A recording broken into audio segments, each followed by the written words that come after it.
بسم اللہ الرحمن الرحیم۔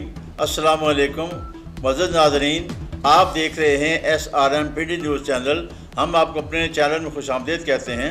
اس سے پہلے کہ ہم نیوز بلیٹن کا آغاز کریں، آپ سے التجا ہے کہ آپ ہمارے چینل کو سبسکرائب کریں، لائک کریں اور گھنٹی کو پریس کریں تاکہ ہماری آنے والی تمام ویڈیو آپ تک پہنچتی رہیں۔ تو آئیے چلتے ہیں نیوز بلیٹن کی طرف۔ ادارہ تعلیمات اسلامیہ پاکستان کا سالانہ اجتماع 5 نومبر روز اتوار ادارہ تعلیمات اسلامیہ خبان سرسید میں صبح 10:30 بجے منعقد ہوگا۔ اجتماع میں ملک بھر سے علماء کرام، عظیم دانشور، سماجی اور سیاسی شخصیات شرکت کریں گی۔ ان خیالات کا اظہار سید فیصل ریاض حسین شاہ، سید نعمان ریاض حسین شاہ، ادارہ تعلیمات اسلامیہ کے ڈپٹی ڈائریکٹر علامہ حافظ شیخ محمد قاسم اور ابرار احمد خان نے اپنے مشترکہ بیان میں کیا۔ حافظ محمد قاسم نے کہا کہ ادارہ تعلیمات اسلامیہ پاکستان کے سرپرست اعلیٰ علامہ پیر سید ریاض حسین شاہ کی فکر فروغ قرآن کی تحریک پوری دنیا میں پھیل چکی ہے۔ ادارے سے فارغ و تحصیل ہونے والے علماء کرام ملک کے طول و عرض میں دین مبین کی اشاعت و تبلیغ کی ذمہ داریاں نبھا رہے ہیں۔ حافظ شیخ محمد قاسم نے کہا کہ سالانہ اجتماع کے موقع پر 50 علماء کرام کو دینی علوم کی تکمیل پر اسناد دی جائیں گی۔ شرکاء نے سالانہ اجتماع کے مقاصد پر روشنی ڈالتے ہوئے کہا کہ آج کے انسان کا روحانی تعلق اللہ اور اس کے رسول کے ساتھ انتہائی کمزور ہو چکا ہے۔ سوسائٹی گناہ آلود ہو گئی ہے۔ مسلمانوں کی تفریقی اور خانقاہی سرگرمیاں مادیت کی بعد سر کی لپیٹ میں ہیں۔ امت مسلمہ ذبح حالی کا شکار ہے۔ فلسطین کی مظلوم مسلمان اسرائیلی فوجیوں کی درندگی اور بربریتی کا شکار ہیں۔ امت مسلمہ کا اتحاد اور یکجان ہونا ہمارے تمام مسائل کا حل ہے۔ ادارہ تعلیمات اسلامیہ عشق مصطفیٰ اور قرآنی فکر کو عام کرنے کی عالمگیر تحریک ہے۔ ہمارے اسلام کی درخشاں روایات کی امین یہی دو قوتیں رہی ہیں۔ تحریک لبیک پاکستان پنجاب کے امیر علامہ پیر سید عنایت الحق شاہ سلطان پوری نے کہا ہے کہ تحریک لبیک پاکستان کے زیر اہتمام فلسطین کے مظلوم مسلمانوں کے ساتھ اظہار یکجہتی کے لیے فقید المثال طوفان الاقصی ملین مارچ 5 نومبر فیض آباد تا شاہراہ دستور اسلام آباد۔ تحریک لبیک پاکستان کے مرکزی سربراہ علامہ سید صاحبزادہ حافظ محمد سعد حسین رضوی کی قیادت میں ہوگا۔ ملین مارچ کے سلسلے میں کمیٹیاں تشکیل دے دی گئی ہیں۔ تمام انتظامات مکمل کر لیے گئے ہیں۔ ملین مارچ کی سیکیورٹی کے لیے تحریک 1000 سے زائد کارکن معمور ہوں گے۔ ملک بھر سے بہت بڑے عوامی قافلہ طوفان الاقصی ملین مارچ میں شرکت کرے گا۔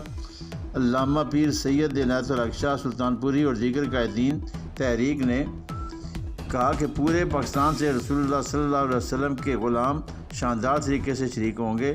راولپنڈی ڈویژن اور خاص طور پر اسلام آباد اور ضلع راولپنڈی کے غیور عوام طوفان الاقصی ملین مارچ میں بھرپور شرکت کر کے ملی غیرت کا ثبوت دیں۔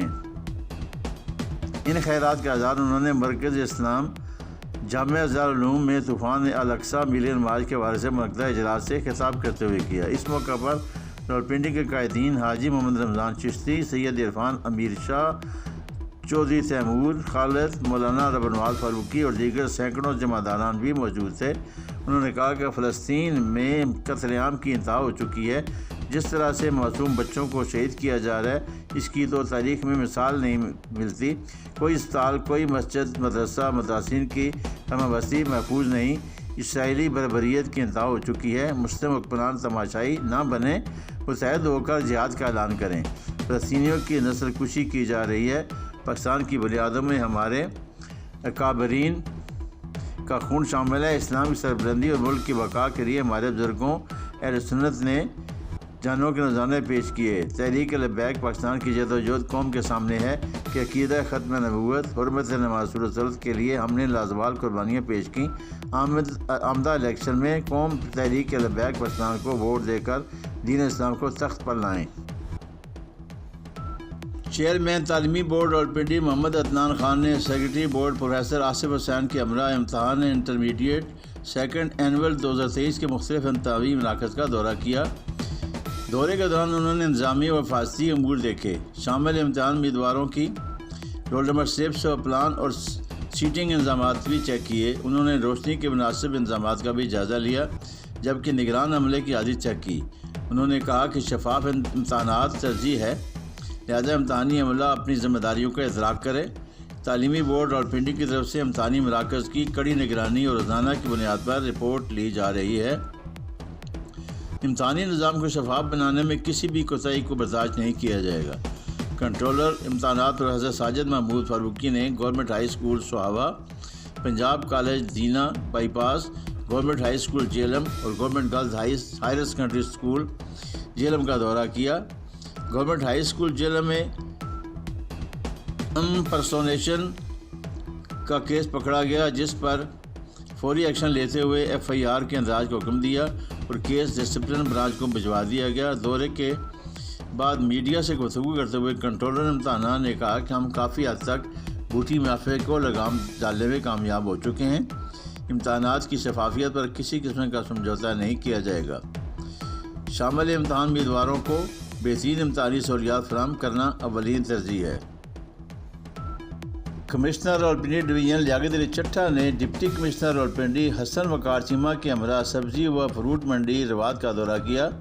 اس موقع پر ایڈیشنل ڈپٹی کمشنر ریونیو نبیل ریاض سندھو، اسسٹنٹ کمشنر صدر، ڈائریکٹر ایگریکلچر شاہد بخاری سمیت دیگر محکموں کے افسران اور تاجر نمائندے بھی موجود تھے۔ کمشنر راولپنڈی نے دورے کے دوران سبزی و فروٹ منڈی کے انتظامی امور کا تفصیلی جائزہ لیا۔ انہوں نے سبزی کی بولی کے عمل کا جائزہ لیا اور لوگوں سے منڈی کے قیام کے حوالے سے دریافت کیا۔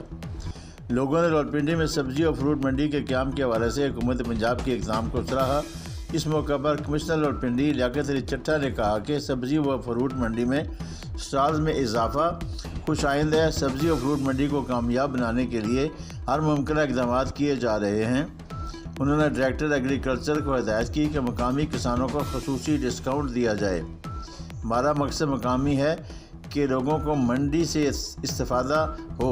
انہوں نے کہا کہ اسلام آباد کی منڈی کی نسبت راولپنڈی کی سبزی و فروٹ منڈی میں 20% کم نرخ پر اشیاء دستیاب ہوں گی، جس سے راولپنڈی کے باسیوں کو سبزی و فروٹ منڈی کے قیام سستی اور معیاری اشیاء ضروریہ میسر آئیں گی۔